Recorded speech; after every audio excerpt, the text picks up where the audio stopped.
జై శ్రీమన్నారాయణ శ్రీనివాస వెంకటేశ లక్ష్మీనారాయణ గోవింద గోవింద గోవింద. చాలామందికి తెలియని విషయాలు ఉన్నాయి. అవి మనకు తెలిసేది కూడా కొద్దిగా సమయం పడుతుంది. తెలిసినప్పుడు నలుగురు తెలియచేయాలనేది ఈ యూట్యూబ్ ఛానల్ కానీ, ఇన్స్టాగ్రామ్ కానీ, ఇంకోటి కానీ ఏదన్నా కూడా అంటే నలుగురికి ఉపయోగపడేటివి చేయాలనేదే ప్రతి ఒక్కరు దయచేసి అర్థం చేసుకోండి. దాంట్లో ఇప్పుడు మనం పావురం గురించి తెలుసుకుంటున్నాం. నాగరాజు దసప్ప హిందూపూర్ శ్రీకంఠపూర్ యూట్యూబ్ ఛానల్ ప్రతి ఒక్కరు సబ్స్క్రైబ్ చేసుకోండి.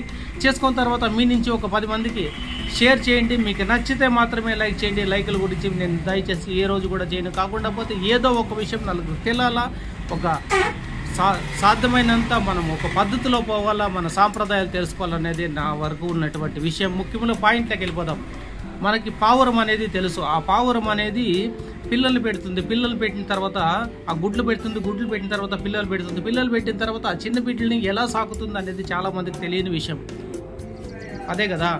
కాకుండా పోతే అవేదో గింజలు తింటుంది అది ఇది అనుకుంటుంది. అది కాదు. దయచేసి పావురము గింజలు తిని ఏదన్నా అది ఏమేమి ఇష్టం ఉందో అవన్నీ తినేస్తే దానికి ఇక్కడ ఒక సంచి ఉంటుంది. ఆ సంచిలోకి ఎత్తుకుపోయి అవన్నీ గింజలు ఉంటే అవి పాల రూపంగా మారుతాయి. పాల రూపంగా మారిన తర్వాత అది ముక్కు ద్వారా తీసుకొని ఆ బిడ్లకు పెడుతుంది అనమాట. అది ఆ బిడ్లు 15 రోజులు లేదా 2 వారాలు ఈ మధ్యకాలం వరకు పిల్లలకి పాలిచ్చే పెంచి పెద్ద చేసి తర్వాత అవి ఇవి తినేది అలవాటు చేస్తుంది. పావురం ఉండే లక్షణం అది.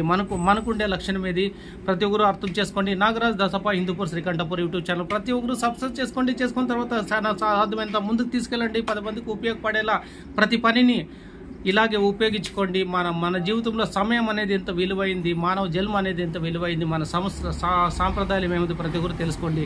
జై శ్రీమన్నారాయణ. అందరూ చల్లగా ఉండేలా కాపాడాలని అలాంటి పడి గోవింద గోవింద గోవింద.